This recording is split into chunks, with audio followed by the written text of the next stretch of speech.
여러분 반갑습니다. 예, 잠시 기도하겠습니다. 하나님 아버지, 오늘 또 주님을 사랑하고 특별히 주님의 입에서 나오시는 말씀을 사모하고 지키는 종들이 왔으니 하나님 기억하여 주시고 복 내려 주옵소서. 예수님의 이름으로 기도하옵나이다. 아멘. 자, 하나님 말씀 봉독하겠습니다. 요한계시록 22장 18절 19절 말씀 우리 합독하십시다. 18절 19절. 자, 시작. 내가 이 두루마리의 예언의 말씀을 듣는 모든 사람에게 증언하노니 만일 누구든지 이것들 외에 더하면 하나님이 이 두루마리에 기록된 재앙들을 그에게 더하실 것이요 만일 누구든지 이 두루마리의 예언의 말씀에서 제하여 버리면 하나님이 이 두루마리에 기록된 생명나무 및 거룩한 성에 참여함을 제하여 버리시리라. 아멘. 여러분이 본문 읽으시고 어떤 생각이 드셨습니까? 저는 제일 처음에 이 본문을 대할 때, 학창 시절에 대할 때 무릎을 쳤어요. 왜냐하면 성경을 이렇게 지키는구나. 성경이 우리 예수님이 제일 큰 분이잖아요. 그래서 주님이 사복음서에 그런 말씀이 있는데 내가 누구의 증언을 들었기 때문에 내가 하나님의 아들이 되고 구주가 되고 그런 것이 아니다. 난 누구의 변호나 증언이 필요 없다. 이런 말씀을 하신 적이 있거든요. 우리가 그분을 뭐 주님이라고 부르고 하나님이라고 불러야 하나님이 되시는 게 아니라는 거예요. 우리가 피조물인데 창조주 하나님을 하나님 그래야 그분이 하나님이 계시고 우리가 무시하면 그분이 없어지는 분이냐, 그거 아니라는 거거든요. 성경은 이게 이제 요한계시록 실질적 제일 마지막은 다시 오실 우리 주님에 대한 찬미로 끝나거든요. 그래서 진실로 속히 오리라. 그리고 아멘 주 예수여 오시옵소서. 그리고 이제 주 예수의 은혜가 모든 자에게 있을지어다. 이거는 이제 마지막 송영이라고 보고 실질적으로 성경의 제일 마지막 방점, 마지막이 어떻게 끝나고 있냐면 성경을 훼손하지 말라는 거예요. 그런데 이제 이 말씀을 제가 읽고 개인적으로 탐복하고 또 놀라고 감사하고 역시 하나님은 정확하시구나. 제가 뭐라고 표현을 못 하겠는데 그때 그 감정을 이 성경은 성경의 권위를 이렇게 스스로 지키고 계시구나. 그런데 빼는 건 있을 수 없잖아요. 말씀을 빼는 건 큰일이죠. 근데 더하지도 말라는 거예요. 더할 수 있잖아. 우리 주님이 걸어가셨으면 날아가셨다고 하면 더 좋은 거 아니에요? 그분께 더 큰 영광이 되고. 근데 그 짓도 하지 말라는 거예요. 응? 그것도 죄다. 성경을 더하면 성경에 기록된 모든 재앙들, 뭐 전염병 걸려 죽고 자식이 죽고 뭐 이런 재앙들 있지 않습니까? 이런 모든 재앙들을 그 한 사람에게 쏟아 부어버리겠다는 거예요. 만약에 성경을 빠뜨렸다, 뭐 선포함에 있어서 가르침에 있어서 지가 안 믿어진다고 말을 안 한다든지 이 시대 사람들이 그걸 믿을 것 같지 않으니까 뺀다든지 이런 짓을 하면 그 이름을 생명책에서 생명나무를 먹지 못하도록 천국에 안 들어간다는 거 아니에요?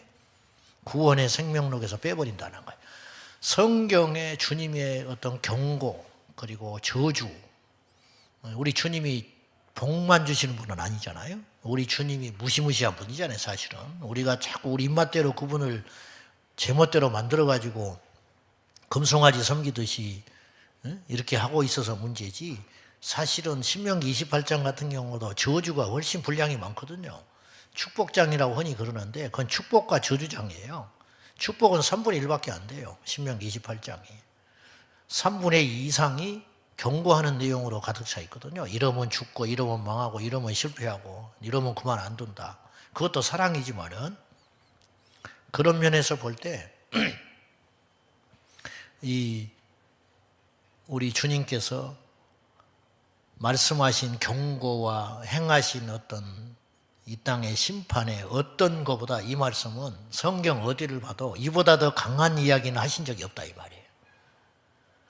이 모든 재앙을 쏟아부어 줄 것이고 생명나무를 먹지 못하도록 지옥불에 던져버리겠다는 표현이신데 이보다 무시무시한 표현이 어디가 있냐. 얼마나 우리 하나님께서 성경을 크게 생각하시는가.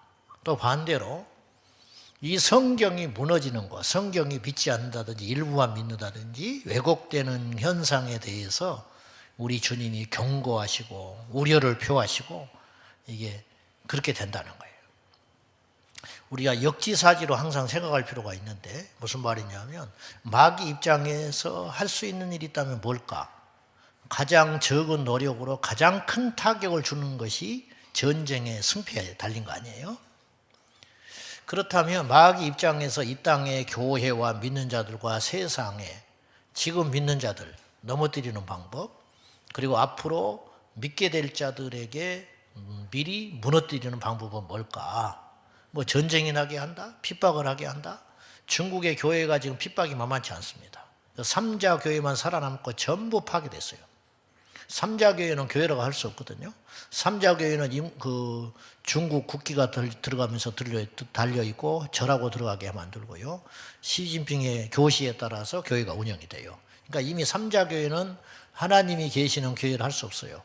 그러니까 번듯한 건물을 가진 삼자교회의 십자가만 놔뒀고 삼자교회를 중심으로 여러 교회들을 파생시켜가지고 이렇게 후진타오 때부터 조금 자유를 줬거든요. 근데 시진핑이가 장기 집권하면서 그 주변에 진짜배기 교회들을 전부 십자가 내리고 삼자교회로 가서 예배드리게끔 이렇게 주도를 하면서, 이건 제가 직접 선교사님한테 어제 들은 이야기예요. 그러니까 삼자교회로 이제 얼마 전에도 중국에 있는 지도자들이 저한테 찾아와가지고 통곡을 하고 울었어요. 그러니까 자기는 이제 순수한 복음으로 성령이 함께 계시는 교회를 섬겼는데 그런 정책에 의해서 교회가 전부 강제로 삼자교회에 가서 예배드리고, 근데 거기는 절대 자기는 갈 수 없다는 거예요. 왜냐, 가면 그건 교회가 아니기 때문에 성령이 떠나고 말씀이 없고 그 교회 지도자라는 것이 시진핑이 선정이나 하고 공산당 그런 홍보를 하고 있는 그런 설교를 어떻게 듣냐는 거예요. 그래서 자기들이 거부하고 모든 것, 이루는 것, 교회, 뭐 재산이니 뭐니 성도를 다 뿔뿔이 흩어버리고 가정교회로, 지하교회로 들어갔다는 거예요. 그러니까 지금 그런 형국이 되고 있거든요. 그러면 이제 그 선교사님하고 저하고 이야기하는 게, 이분이 한 30여 년 전에 중국에 가서도 그런 일을 겪었는데 그때 교회를 세웠는데 잘 이제 부흥이 되고 있었는데 엉뚱한 어떤 트집을 잡아가지고 핍박을 하는 바람에 흩었어요. 가지고 4개로 흩었거든요. 왜냐하면 한 곳에서 이렇게 다 모여서 예배드릴 수 없는 상황이 되다 보니까 가정교회로 흩었어요. 2, 3년 후에 어떤 일이 벌어졌느냐, 흩어진 4개 교회가 예전에 있던 하나만큼 다 커버렸어요. 그러니까 4배로 부흥한 거란 말이죠. 이게 하나님의 역사거든요. 예전에 중국에 복음이 먼저 들어왔건만 알다시피 공산화되면서 지하교회로 다 숨어 들어갔거든요. 나중에 그 등소평이 경제정책으로 인해가지고 할 수 없이 서양의 자본을 끌어들이면서 기독교도 받아들일 수밖에 없었거든요. 살라니까.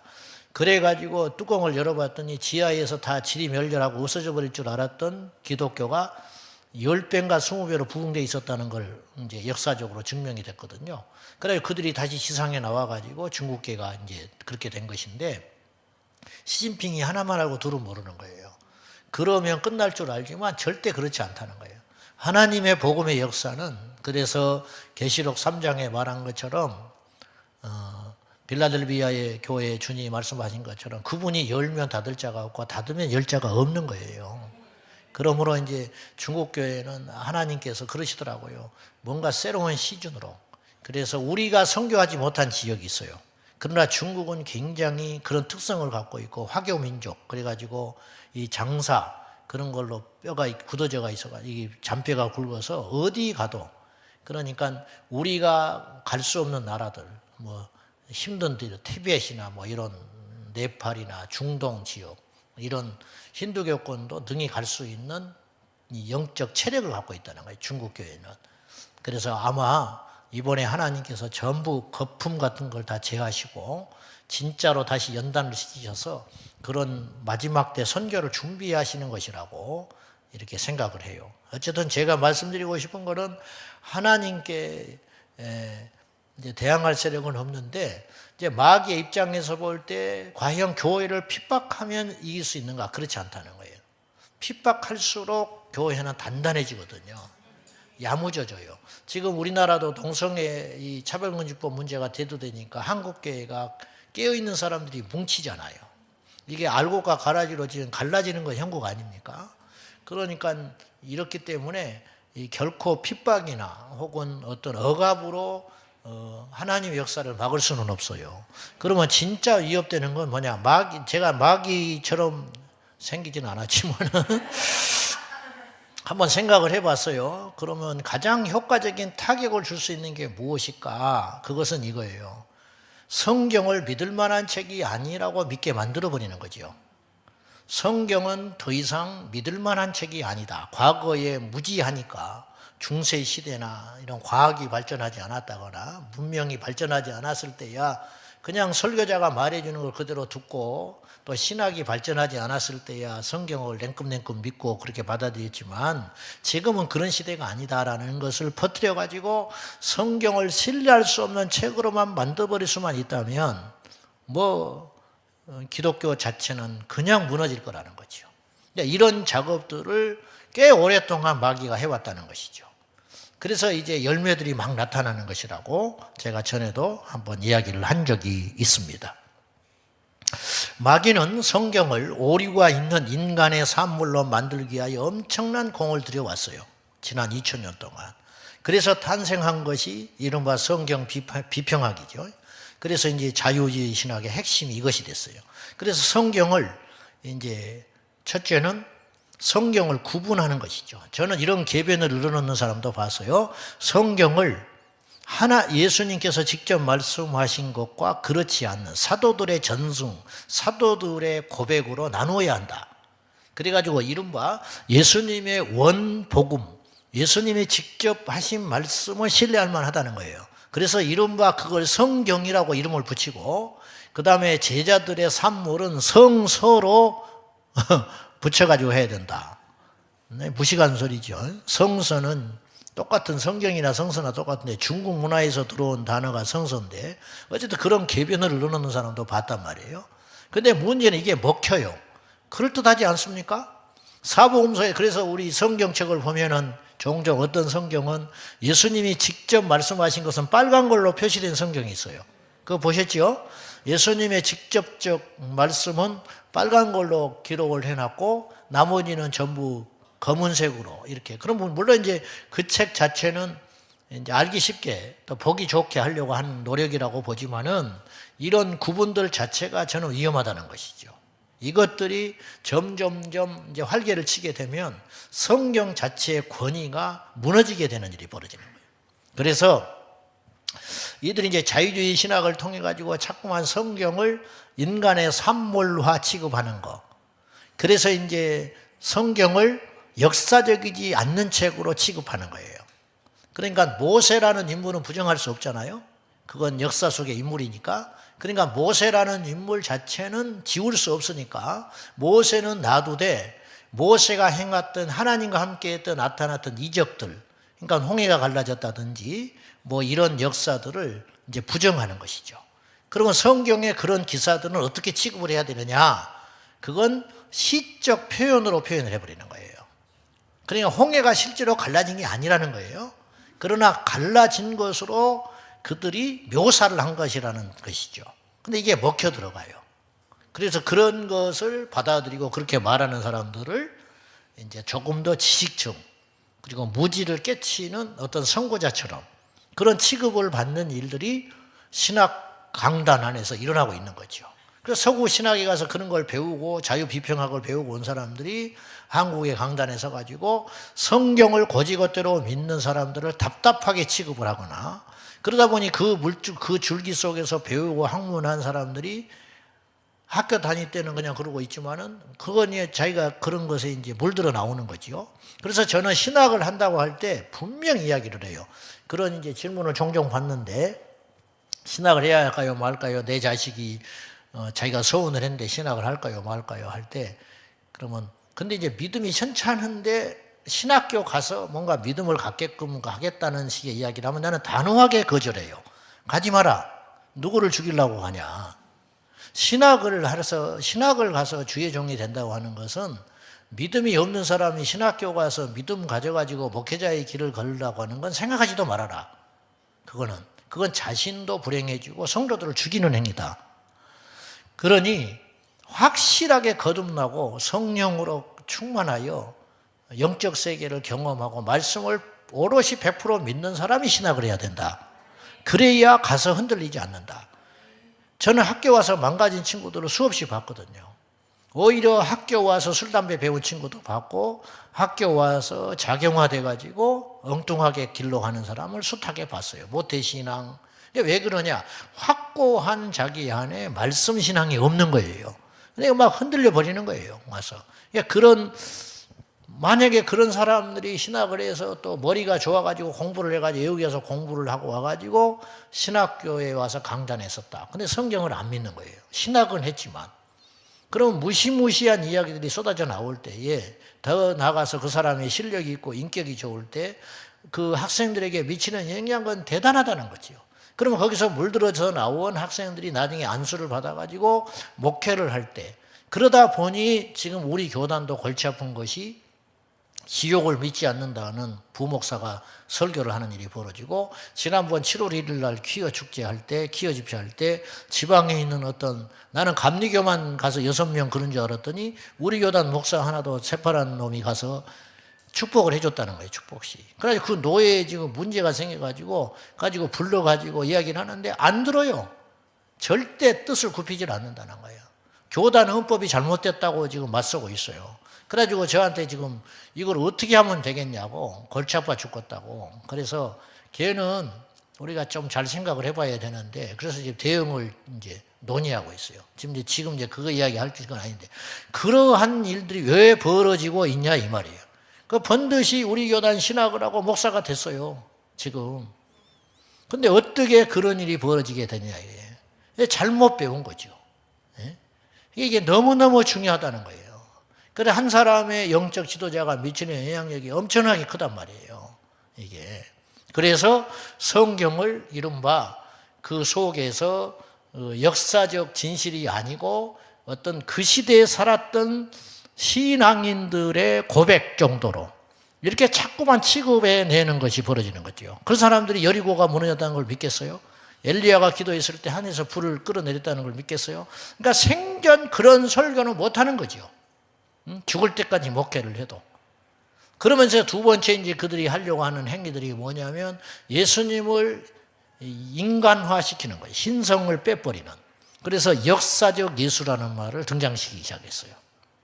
그러니까 이제 역사적 예수라는 말은 말 그대로 보면 역사 속에 존재했던 예수님이라고 볼 수 있지만 이제 역사적 예수라는 말이 그 안에 내포하고 있는 것이 제가 이제 공부를 해보고 그런 쪽으로 이제 주제들을 강의를 하고 하는 걸 제가 보면은 어떤 식으로 나오냐면 인간 예수님만 부각시키는 거예요. 인간 예수. 그러니까 이제 그분이 뭐 하나님의 아들이라든지 뭐 오병이어의 기적을 베풀어 안 믿죠. 오병이어의 기적을 안 믿어요. 그러니까 이건 어떻게 그러면 설교를 하느냐?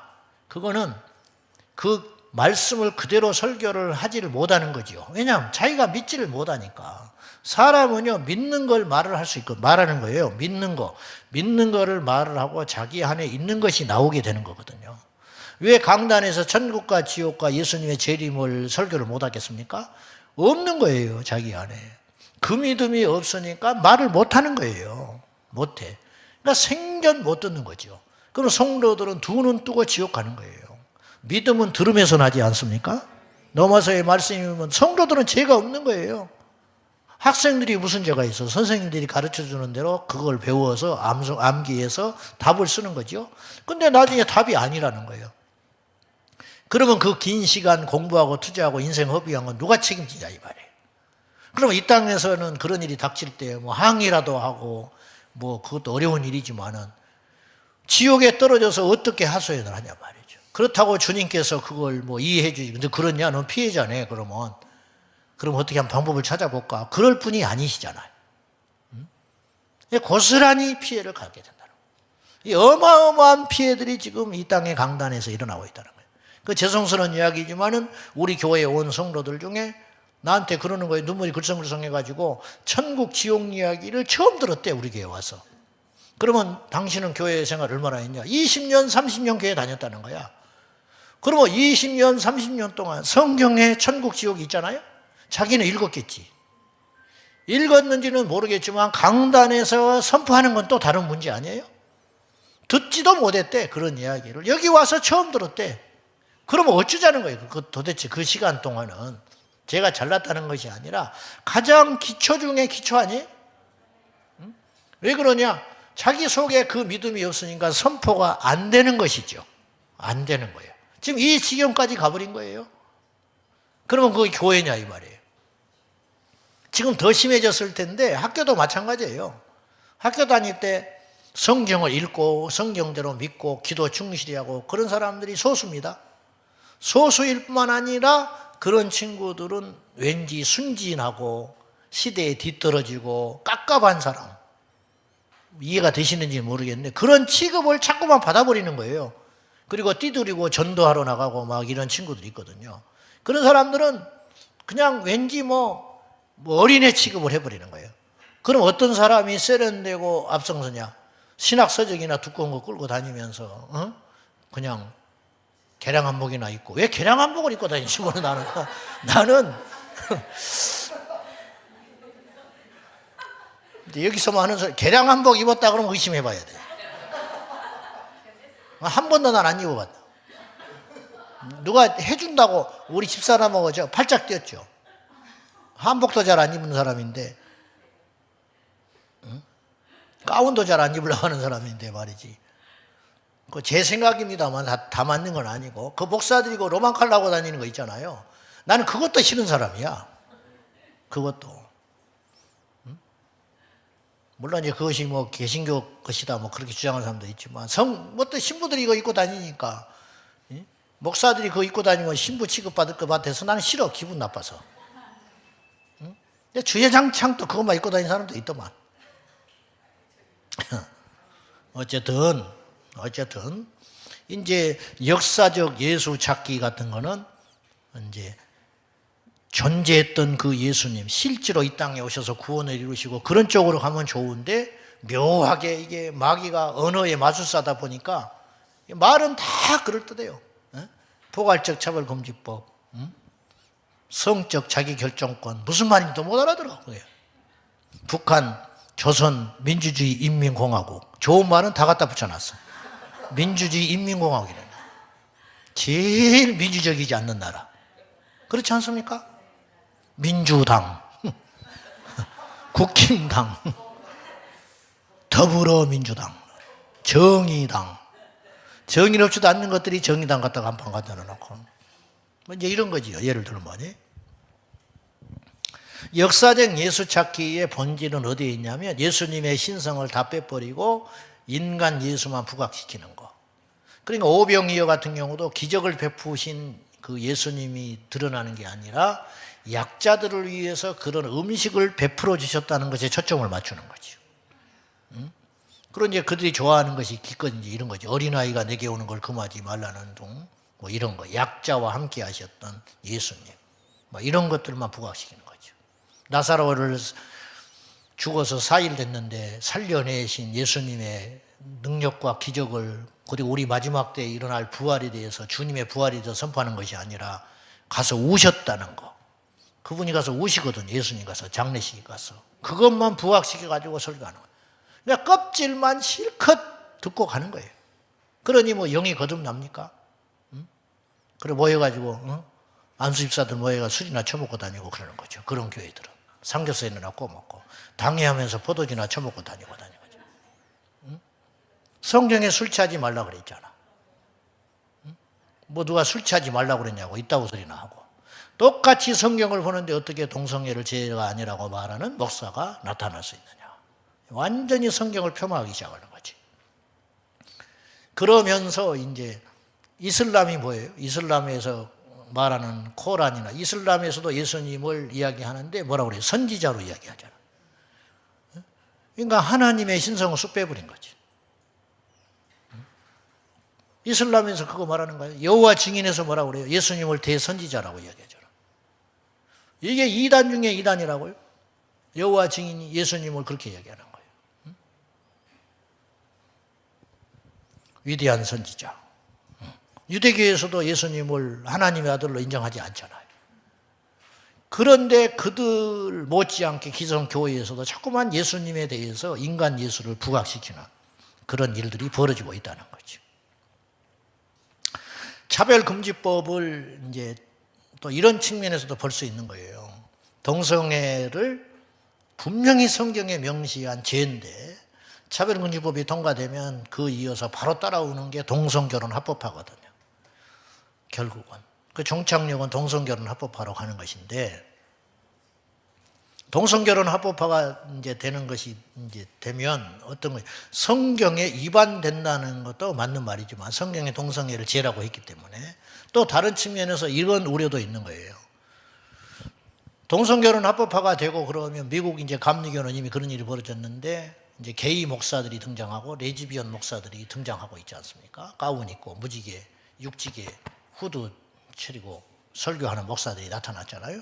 그러면 동성애 부부가 게이 커플이 목사 안수를 받아가지고 목회를 한다. 멸망에 가증한 것이 거룩한 것에 선 거잖아요. 이를테면. 그러면 뭐 그들을 인격을 내가 폄하하지 않은 게 아니라 그런 일이 벌어지게 되면 성경을 위반했다는 것도 문제이지만 거꾸로 성경에 분명히 동성애를 죄라고 직시한 부분들이 있음에도 불구하고 목사가 됐다고 하는 것은 그 성경은 얼마나 우습게 돼버리냐는 거예요. 성경이 속된 말로 똥이 돼버리는 거 아니에요. 성경에 동성애는 죄라고 명시했을 뿐인데 오히려 동성애자가 목사가 돼가지고 목회를 한다? 그럼 성경은 뭐가 되냐 이 말이에요. 성경은 도대체. 이게 무시무시한 일이 벌어지게 되는 거예요. 세상에 있는 사람들은 성경의 가치와 하나님을 모르기 때문에 그런 무지막지하고 어리석은 짓을 한다 치더라도 제가 우려스럽게 생각하는 건 항상 그렇듯이 월남도 그렇고 우리나라도 마찬가지지만은 내부의 적이 더 무섭다는 거예요. 이번에 뭐 기은실 사태라든가 뭐 이런 것도 우리가 보면 알다시피 내부의 균열. 근데 가까스로 이제 우리나라는 그나마 이게 참 슬픈 이야기지만은 성경을 성경대로 믿는 목사님들과 신학자들이 아직은 그래도 많기 때문에 다수를 겸하고 있기 때문에 그렇지 않는 사람들이 감히 뭐 무슨 말을 못하고 있는 거죠. 눌려가지고 분위기에. 그러나 속은 보여요. 내가 볼 때는. 저거 안 믿고 있는 놈이야. 근데 내색을 못하고 그냥 자기 때를 기다리고 있는 거예요. 나는 그게 무섭다는 거예요. 근데 외국은 이미 넘어갔지요. 그러니까 이제 막 대놓고 활개를 치는 것이고요. 보세요. 동성애를 축복한 사람. 옛날에 몇 명 안 됐어요. 이번에 한 20, 30명 됐을 거예요. 이들은 지금 뭘 믿고 있냐면 다음엔 더 많아질 거라는 거야. 볼에 다음엔 한 50명, 그 다음 100명, 200명 이렇게 늘어날 거라는 거예요. 여러분 죄도요. 짓는 사람이 많아지면요. 덜 부끄러운 거예요. 덜 부끄러워. 아침에 가는데 나 혼자 지각하면요. 막 가슴이 두근두근하고 막 뛰어가고 막 그러잖아요. 근데 집에서 나갔는데 헐레벌떡 나갔는데 뭐 7, 8놈이 느그적하고 가. 그러면 내가 빨리 가면 좀 이상해. 그래서 같이 느그적하고 다니는 거야. 그런다고 죄가 아닙니까? 그런다고 혼 안 나요? 정문에 요새는 그런 세상도 아니지만 그놈 인권 때문에 학교 정문 앞에서 선도부나 이런 사람이 걸려가지고 막 손 들고 막 선생님 와서 뒤통수 책으로 때려버리고 막 그러잖아요. 그래도 하나도 안 뒤졌는데 요새는 인권을 놔두니까 뒤지는 거야. 자살해서. 상처받았다고 뒤져. 맞고 죽은 놈은 거의 없어. 안 때려서 죽는 것이지.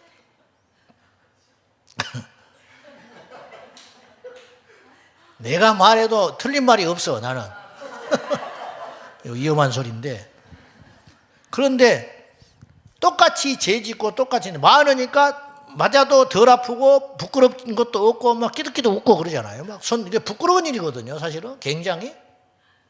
지금 그런 거예요. 지금 점점 성경을 안 믿는 사람이 많아지고 성경을 거지것대로 믿는 사람들이 희소성이 생기면 나중에는 부끄러워서 전도 못하고 요새 보세요. 천국과 지옥을 과감하게 설교하고 예수님의 재림에 대해서 선포하고 그러면은 이게 막 은혜를 받고 그래야 되는데 띵 해가지고 모처럼 뭐 저런 소리 듣는다는 식의 이게 너무 나는 가슴 아픈 일이라는 거죠.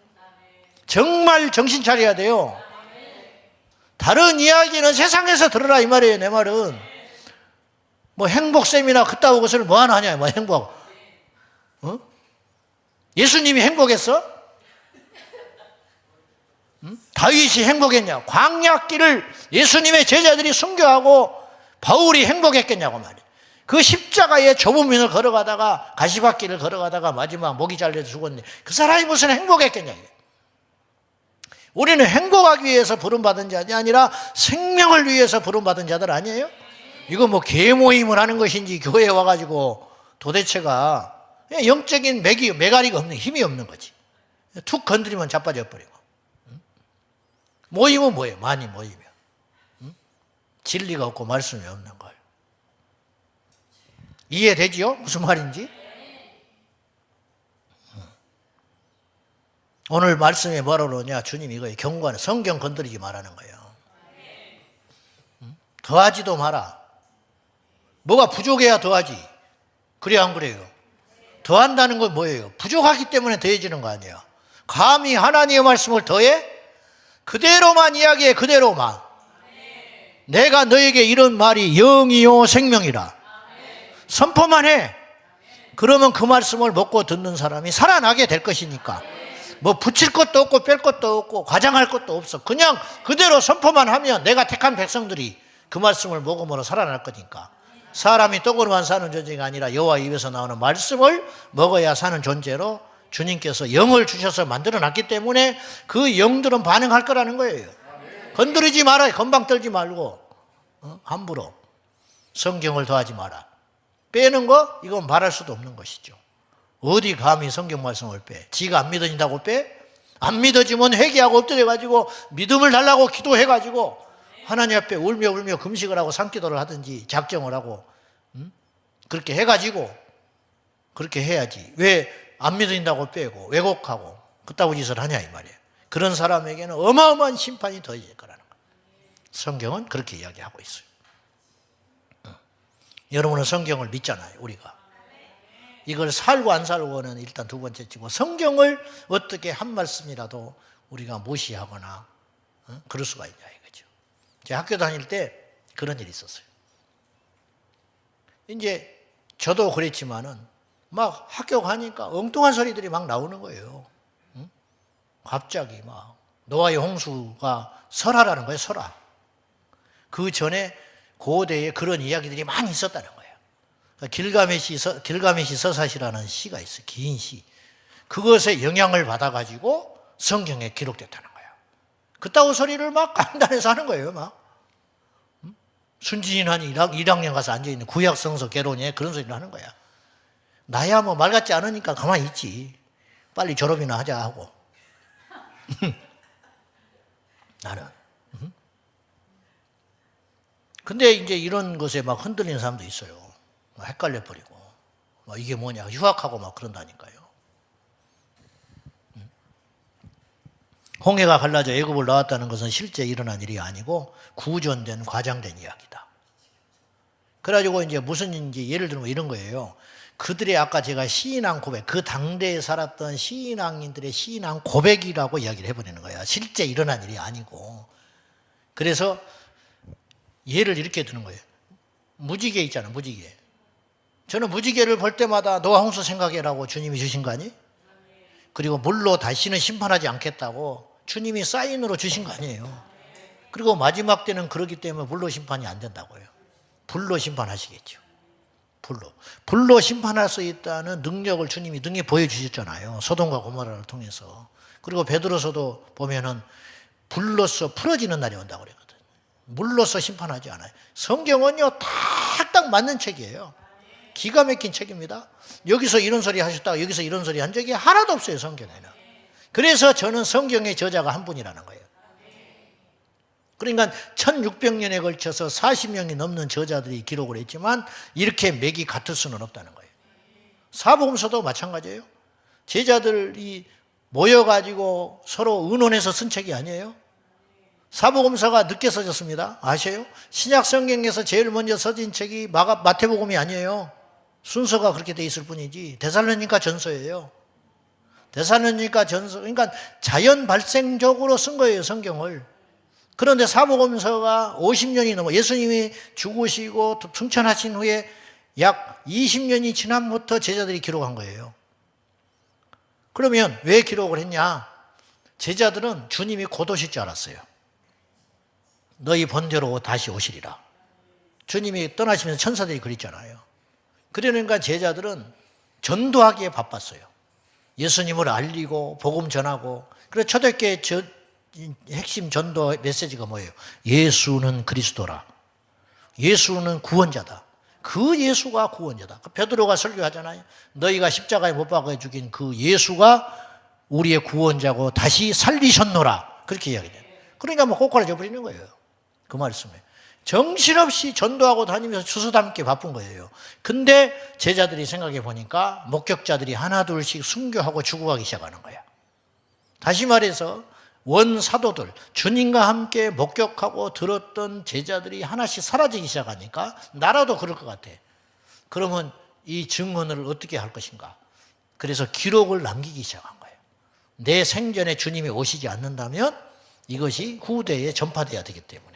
누가 시킨 게 아니에요. 그게 성령의 역사인데, 그래가지고 마태복음의 저자가 마태를 남기고, 마가복음의 저자가 마가를 남기고, 누가복음 누가, 요한복음 요한, 이런 식으로 남겨놨잖아요. 근데 훗날에 그걸 모아가지고 집대성에서 66권 성경을 만든 거예요. 딱 만나보니까 똑같은 소리를 하고 있는 거야.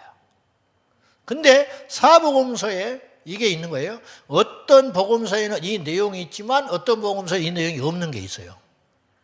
그럼 믿을 만한 책이 아니냐? 그렇지 않다는 거예요, 결코. 그렇기 때문에 오히려 믿을 만한 책이라는 거예요. 왜냐? 인간이 선을 못 댔다는 증거이기 때문이죠. 그런데 이제 공통적으로 다루는 내용들이 있어요. 오병이어 같은 거. 이거 굉장히 충격적인 내용이거든요. 그러니까 4명의 기록자들이 다 기억하고 있는 거야. 네, 그런 거.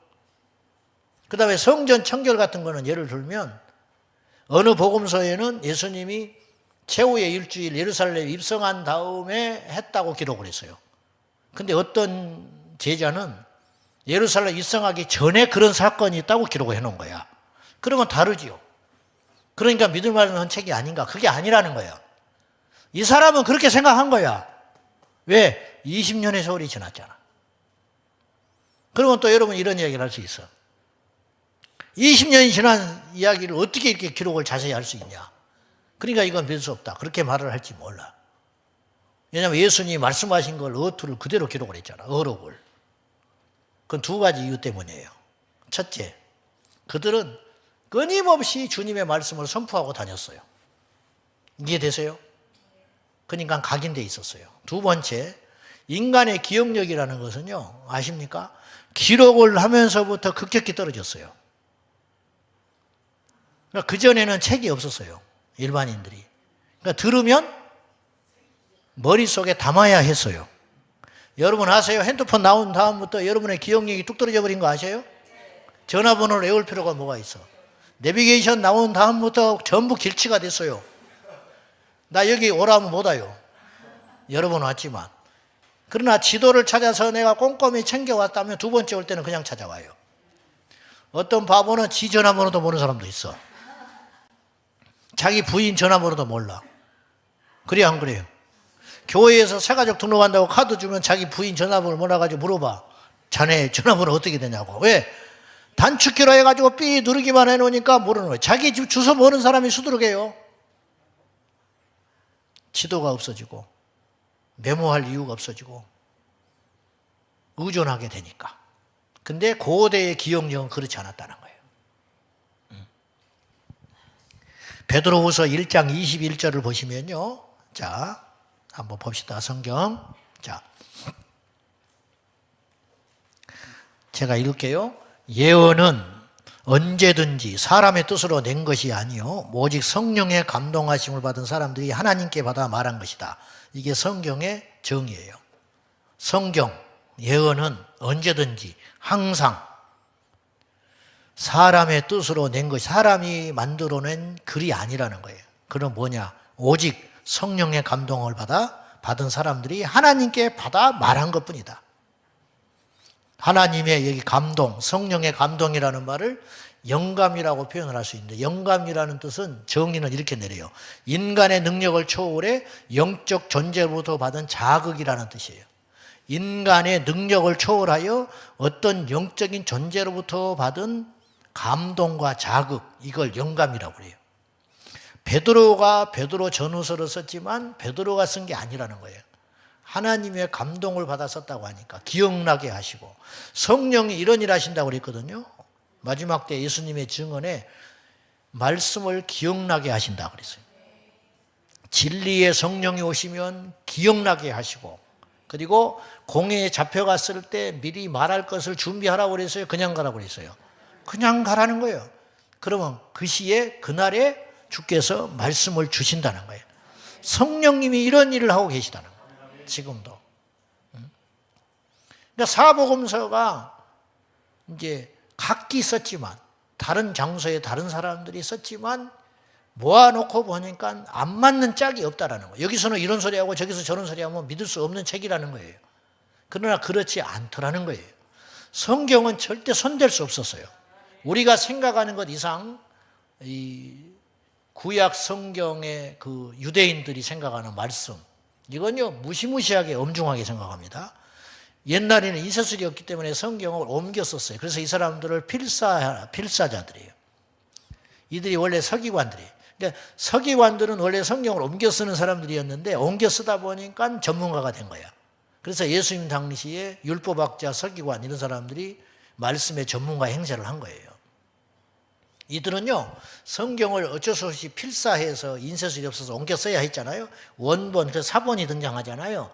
그러면 그런 과정 속에서 인간의 생각과 과장된 표현이 들어가지 않았겠냐, 그럴 확률은 제로에 가까워요. 왜 그러느냐, 이들은 옮겨 쓴 다음에 글자를 다 숫자를 셌어요. 그래 한자라도 틀리면 폐기됩니다. 그리고 이렇게 하다가 어느 부분을 딱 찍어요. 그럼 필사된 부분도 딱 찍어요. 그 딱 맞아떨어져야 돼. 그리고 여호와라는 이름을 함부로 쓰지를 못해가지고 두려워서 그걸 쓸 때는 다시 회개하고 모무새를 하고 썼다고요. 그래서 여호와라는 이름을 함부로 올리지를 못해가지고 아도나이라는 표현을 쓴 거예요. 어른 이름을 못 부르고 호를 부르듯이 자기들끼리는 그랬단 말이에요. 여호와라는 이름을 입에 올리지도 못했어요. 근데 그 이름을 어쩔 수 없이 써야 했잖아요. 야훼 하나님을. 그때는 벌벌 떨고 쓴 거예요. 이 쓰다가 죽을까 봐. 요새도 성경의 필사, 우리 교회도 좀 그런 걸 지켜보는데, 성경을 쓰다가 여러분 어때요? 그걸 틀리게 쓸 확률이 있어요, 없어요? 거의 없어요. 우리는 지금 율법 시대가 아니고 복음 시대요. 그렇게 씀에도 불구하고 내가 아는 분은 어떠냐면 이렇게 엄중하게 성경을 썼어요. 그래서 자기 후대에 물려준다고. 성경을 쓰다가 틀릴 수 있잖아요. 집중력이 떨어지면. 그러면 이제 화이트로 지운다든지 뭐 이렇게 하잖아요. 이분은 그것도 안 했어요. 그 전체를 파괴해버려요. 다시 쓰는 거예요. 화이트로 지우는 것조차도 용납이 안 되는 거예요. 지금도 성경에 틀리는 거 굉장히 꺼림칙하게 생각하고 두려울 것까지는 아니지만 이게 힘들어 하는데, 옛날에는 어땠겠냐 이 말이에요. 그러니까 성경을 필사했다고 해서 틀릴 확률이 없다. 마지막으로 제가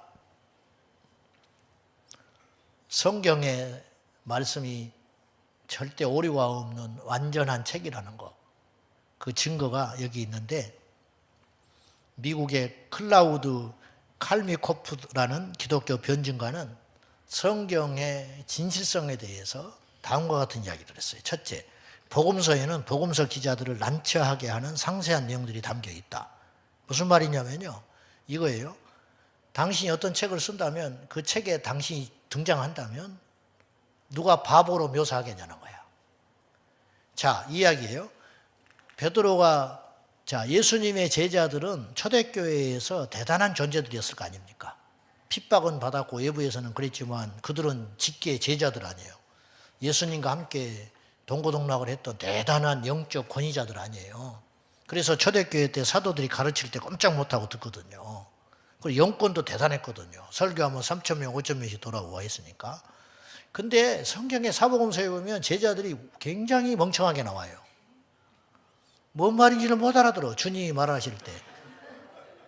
여러분이 기록을 했다면 그런 내용을 쓰겠냐는 거예요. 그랬다 할지라도 빼고 쓰지. 다른 내용이 너무 많은데.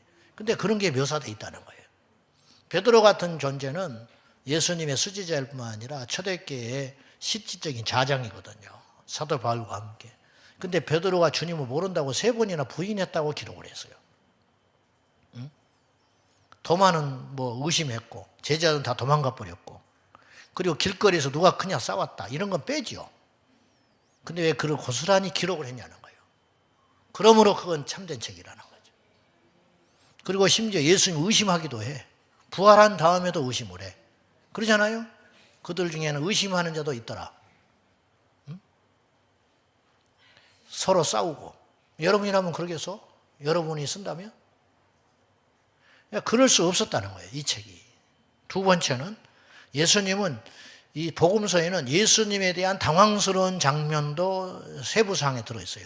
그러니까 예수님을 뭐 함부로 했다는 뜻이 아니라 무슨 말이냐면 예수님은 공생의 기간 동안에 나중에 이제 부활하신 다음에 승천한 다음에는 이제 예수님의 육체적 동생들과 어머니 모친도 마가다락방에 모여서 정신 차리고 기도했지만 그전에는 예수님을 어떻게 평가했냐면 친족들이 예수님을 미쳤다고 잡으러 왔어요. 네? 예수님이 저러고 돌아다니는 게 미쳤다 이거예요 지금. 응? 무리들 이끌고 욕먹고 하면서 저런 정신없는 짓을 하고 다니는 거는 제정신이 아니다. 친족들이 잡으러 오는 장면이 나와요. 그런 말을 쓰겠냐는 거예요. 실제로 그런 일이 있었기 때문에 쓴 거라는 거예요. 이게 진실한 책이라는 거예요, 성경이. 그분의 형제들도 안 믿었어요. 요한복음 7장에 보면. 그리고 예수님에 대해서 군중들이 말하는 내용을 가감없이 기록을 했어요. 함부로 말한 내용들, 막 이런 거, 무시한 내용들. 네. 매춘 부인 여인이 머리카락으로 그분의 발을 닦았어요. 이런 이야기는 빼도 되는 이야기예요, 사실은. 예수님이 어떤 분인데, 근데 그런 거를 기록을 해놨다는 거예요. 여러분, 교회에 뭐 50년사, 70년사를 기록할 때, 아무개 장로하고 싸워가지고 아무개 장로가 나갔다. 그런 거 씁니까?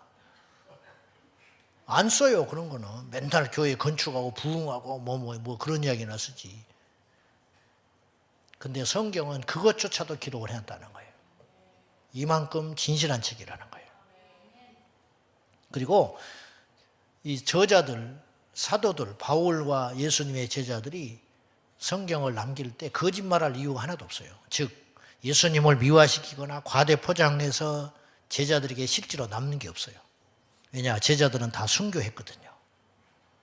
순교한 자들이 무슨 이득을 보겠다고, 그들이 영화를 누리고 뭐 큰 교회를 목회하기 위해서 예수님을 이용해서 덕을 봐서 뭘 한다면 그분을 미화시킨다든지 자기 입맛대로 재단을 했겠지만 그들도 다 죽었고 그랬는데 왜 그러냐 말이죠. 그거는 부활하신 주님을 목격했기 때문이에요. 그리고 결정적인 건 네 번째로 제자들, 사도들의 삶이 바뀌었어요. 겁쟁이 도망가던 그들이 완전히 하루아침에 변해가지고 나타났다는 거예요. 그러면 그 사이에 무슨 사건이 있었다는 거예요. 그 사건은 이거예요. 두 가지죠. 부활하신 주님을 목격하고 성령 받은 거잖아요. 이런 이야기들을 하면서 성경이 참일 수밖에 없는 책이다. 성경은 구약에 예를 들어서 요셉이 총리로 있을 때 그의 아버지 야곱이 가나안 땅에서 자기 친족들을 데리고 애굽으로 들어가는 사건이 나와요. 그걸 성경에는 70명으로 나오기도 하고 73명으로 나오기도 해요. 그럼 믿을 수 없는 책일까요? 제가 말씀드리고 싶은 건 이거예요. 훗날에 편집을 했다면 그런 오류가 있을 수 없다라는 거죠. 어떤 바보가 감히 성경을 기독교의 경전 정도로 생각한다면 편집을 해서 성경을 66권으로 정하고 기도하고 회의하고 이걸 정해놨을 텐데 그런 오류를 발견을 못하고 확정을 했겠냐는 거예요. 그러나 고스란히 그대로 놔뒀어요. 그 이유는 뭐냐? 성경은 손댈 수 없는 책이라는 걸 자기들이 안 거예요. 그러다 보니 73명, 70명. 근데 중요한 건 이거예요. 무리들이 애굽에 들어갔다는 것이라는 거죠. 그리고 그 예언의 성취를 통하여 아브라함이 하나님 앞에 제사를 드릴 때 주님께서 말씀하시기를 네 후대가 반드시 애굽으로 들어가 400년을 종살이하고 나올 텐데 나올 때 빈손으로 안 나온다. 그 창세기 15장에 예언해놨잖아요. 근데 정확히 성취됐어요. 400년 종살이하고 나올 때 애굽 사람들한테 은혜를 입게 해가지고 물품을 들고 나온단 말이에요. 그걸 어디다 써먹냐요? 광야에서. 성막 지을 때 다 내놓은 거죠. 금이 무슨 필요가 있어? 광야에서. 믿음 있어도 내놓은 게 아니에요, 사실은. 넘치도록 너무 내놔가지고 모세가 그만 갖고 오라고 그런다고. 우리도 제발 좀 그랬으면 좋겠는데. 자, 말씀 맺을게요. 제가 말씀드리고 싶은 건 이거예요. 성경은 성경 스스로를 지켜요. 사람이 뭐 지킨다 어쩐다 해서 지켜질 건 아니지만 이거예요. 성경을 대적하는 자들의 말로는 지옥이라는 거예요. 성경을 믿는 자들에게 주시는 하나님의 은혜. 우리가 성수협이 그래서 귀하고 중요한 역할을 할 걸로 믿고 앞으로 이 땅에 다른 나라는 다 무너졌다고 보고 대한민국만큼은 하나님의 말씀을 생명을 걸고 지켜낼 때에 저는 이렇게 이야기해요. 성경을 지키면 성경이 우리를 지켜준다. 물론 이제 그 지켜준다는 말의 의미는 다르지만 이해되지요? 무슨 말인지? 우리가 말씀을 지켜 살면 그 말씀이 우리를 보호하시고 지켜주시고 천국으로 인도하실 거라는 거예요. 앞으로 하늘이 두 쪽 나고 무슨 사단의 음모들과 술수에 빠진 불쌍한 자들이 이 세상을 어지럽히고 강단을 어지럽히고 순진한 성도들을 깨고 한다 할지라도 이거는 이미 예측된 바예요. 미혹하는 날이 온다고 했으니까 우리가 그런 미혹하는 일에 맞서서 하나님의 말씀을 온전히 지키고 선포함으로 담대히 선포함으로 우리와 우리 후대 대한민국을 지켜내는 하나님의 종들이 꼭 되어야 할 줄로 믿습니다. 성경을 사랑하고 성경을 지키고 성경을 전하는 더하지도 말고 빼지도 말고 누가 무슨 말을 헛소리 하면은 귀 담아버려. 저건 인간이 아니구나. 말씀의 베레아 교회 성도들처럼 정말 말씀이 그러냐. 미혹된 거짓 선지자의 말에 휘둘리지 말고 정말 성경에 그렇게 써 있냐. 이 말씀을 지켜내므로 하나님 앞에 인정받는 우리 모두가 되기를 예수님의 이름으로 축원합니다. 기도하십시다. 우리 1, 2분간만 기도하겠습니다. 하나님, 마지막 때 성경을 공격하는 무수히 많은 사단의 술수 속에서도 이 나라 이 민족 주님 오시는 날까지 성경을 지켜내게 하여 주옵소서. 결국 최종은 성경일 것이니 성경을 지킬 수 있다면 이 나라는 안전할 것이고 성경을 떠나게 될 것이면 이 나라는 망하게 될 것입니다. 주여, 우리 다음 후대의 젊은 사역자들과 이 땅의 모든 성도들이 우리보다 더 성경을 믿는 자들이 나타나게 하시고 성경을 성경대로 선포하는 강단들이 되게 하여 주시고 성경대로 지켜 행하는 성도들이 압도적으로 많아지게 하여 주옵소서. 다 같이 우리 부르짖어 기도하겠습니다.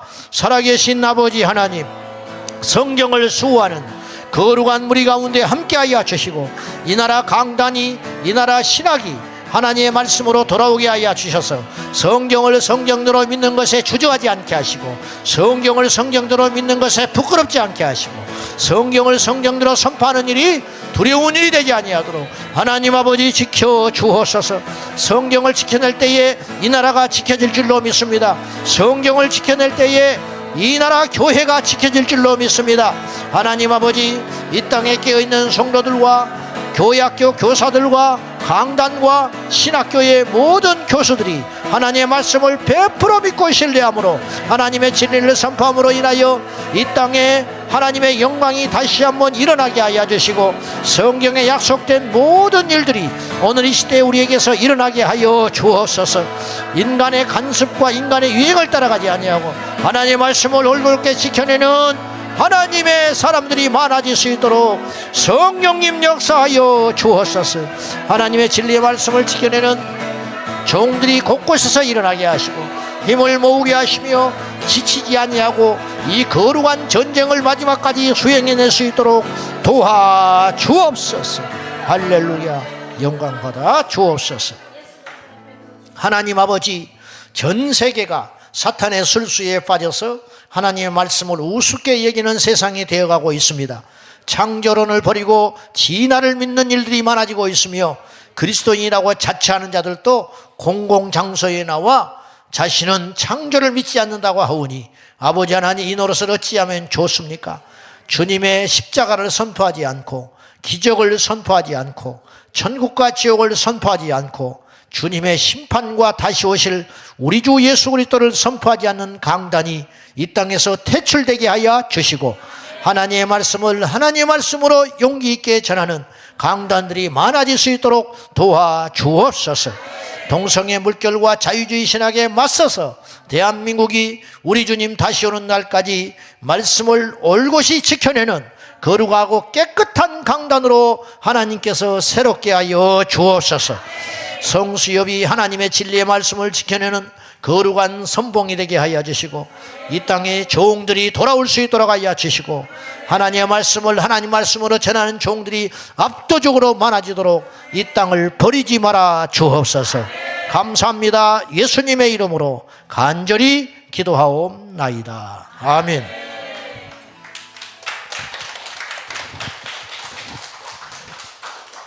오늘 우리 박하스 목사님께서 지금 얼마나 신학교와 강단에서 성경의 말씀을, 신적 권위를, 또 무호성을 훼손하는 그런 강의들이 있었는지 본인의 체험도 말씀을 해주시고 또 오늘의 상황도 말씀해 주셨습니다.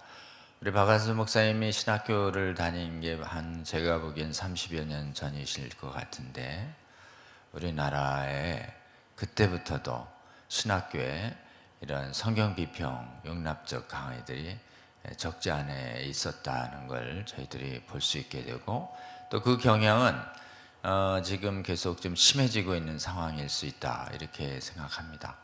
그럼에도 불구하고 지금 하나님께서 우리 박한수 목사님 같은 설교자를 세우셔서 지금 말씀을 가감없이 이렇게 전해야 하는 그런 사명의 모범을 우리 박한수 목사님 통해서 보여주고 계십니다.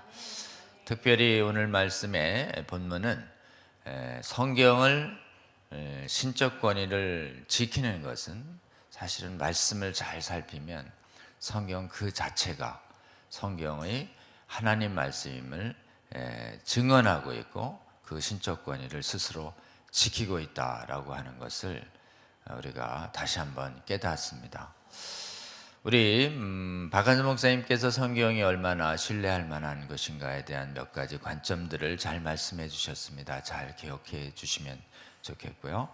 특별히 말씀을 지키는 자를, 말씀이 그 자 성도를 지킨다라고 하는 말씀이 아주 가슴에 다가왔습니다. 지금 저희가 이 성수협 기도회를 합니다. 느헤미야서 가지고 우리 하원산 기도회를 하고 있는데요. 계속 주제가 뭐냐면 하나님의 말씀을, 계명을 지키는 자를, 그 자를 위해서 하나님은 신실하게 자신의 말씀인 언약을 지키신다라고 하는 주제를 가지고 우리가 하나님의 말씀을 따라서 기도해서 정말 말씀이 믿지 않고 무너진 오늘의 현실을 회개하고 다시 한번 한국교회와 세계교회가 말씀으로 돌아가면, 한국교회와 세계교회 성도들이 말씀으로, 성경 말씀으로 돌아가면 그 돌아가는 그 성도들에게 우리 하나님께서 돌아오실 거라고 우리는 굳게 믿습니다. 우리 박한수 목사님 같은 설교자들이 많이 나올 수 있도록 여러분 기도해 주시면 좋겠습니다. 그래서 저희가 이 성수협 강의 6번째로 진행됐고, 이 성수협 강의가 아직 성수협이 신생 채널이라 구독자가 많지 않습니다.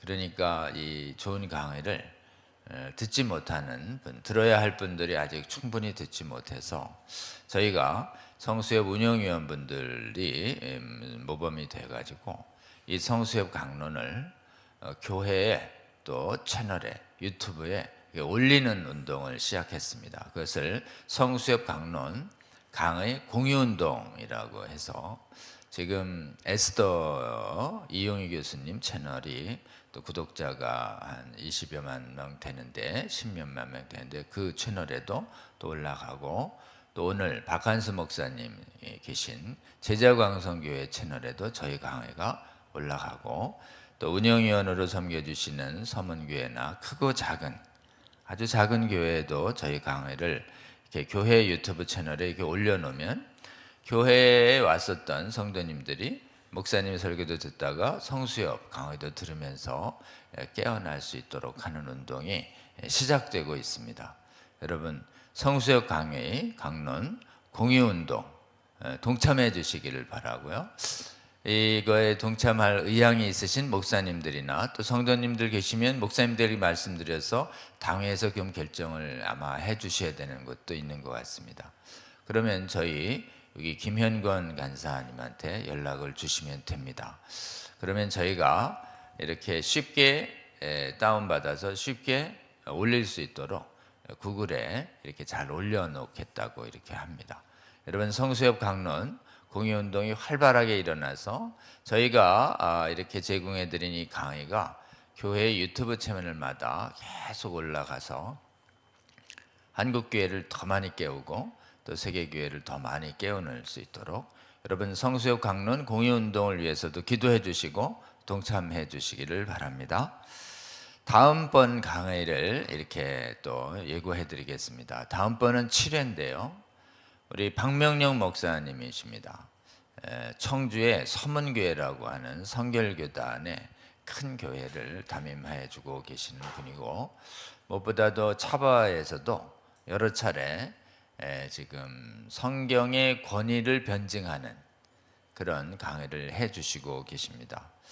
참 이 성결교는 역사적으로 오늘 제가 지금 예병소 강의에서도 좀 설명을 드릴 텐데요.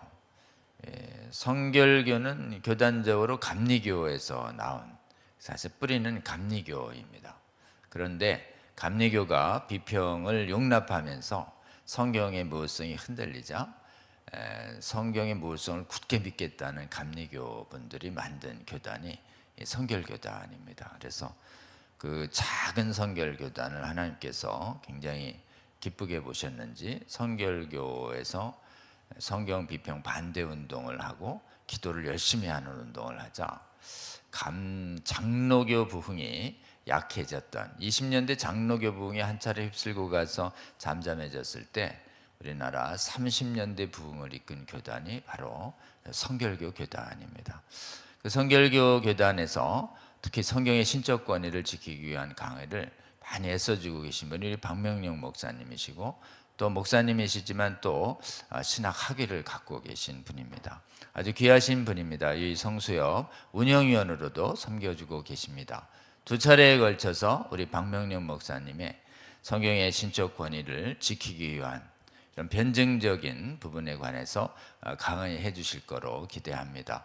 여러분, 우리 박명령 목사님의 강의 위해서도 기도해 주시고 또 좋은 마음으로 기대해 주셔서 많은 시청을 해 주시기를 부탁을 드립니다. 네, 오늘 박한수 목사님께서 지금 합심으로 기도해 주셨기 때문에 따로 합심 기도는 하지 않고 저희 하원산 기도회가 목요일 날 8시부터 9시, 10시 사이까지 말씀도 하고 같이 기도하는 운동을 청계산에서도 하고 또 실시간으로 송출해서 전국 각처에서 하나님 나라를 위한 언약산 기도회, 성수협 기도회 모임이 있는데요. 강의를 들으시는 분들 감동되시는 대로 또 목요 기도회에도 참여해 주시면 좋겠습니다. 그리고 또 이 성수협에 관한 이 강의 내용을 조금 더 교재를 가지고 깊이 배우실 수 있는 분 위해서 우리 예병소가 시작돼서 오늘 3번째 강의입니다. 한 3번째 강의까지는 따라오실 수 있을 것 같아서 계속 참여자를 모집 중에 있으니까요. 예수병사 훈련소 강의 과정에도 적극 참여해 주시기를 바랍니다. 오늘 실시간으로 이렇게 온라인으로 함께 해주신 성도 여러분 감사드립니다. 그리고 현장에 와주신 여러분 감사드립니다. 다음 주 월요일에 또 찾아뵙도록 하겠습니다. 잠깐 기도하겠습니다. 하나님 감사합니다. 오늘 성수협 6번째 강의가 하나님 이루어질 수 있도록 은혜 주셔서 감사합니다.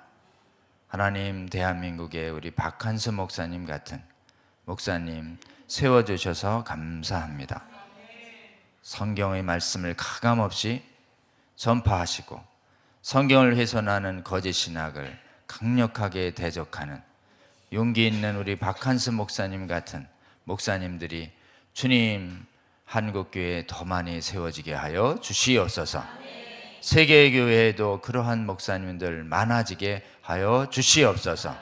도전받아 수많은 성도들과 신학사들 그리고 또 신학생들 말씀의 신적 권위를 지키는 주님의 명령에 순종하는 주의 종들이 더 많이 나올 수 있게 하여 주시옵소서.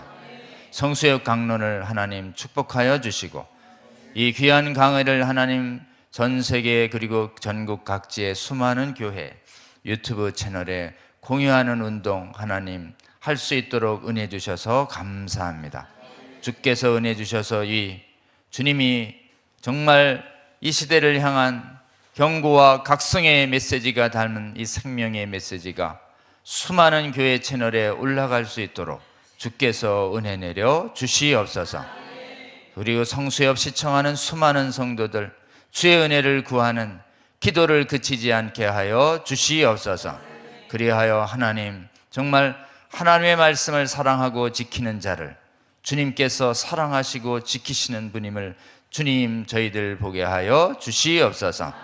다음번 강의도 주님께서 잘 준비하게 하여 주시고 이 성수협 강의를 주변에 많이 공유함으로 말미암아 더 많은 주의 성도들이 이 강의를 통해서 깨어나고 하나님 말씀을 지켜 교회를 지켜내는 이런 귀한 사명 앞에 헌신하는 한국교회 세계교회 성도들 되게 하여 주시옵소서. 예수님 이름으로 기도합니다. 아멘. 여러분 감사합니다. 다음 주에 뵙겠습니다.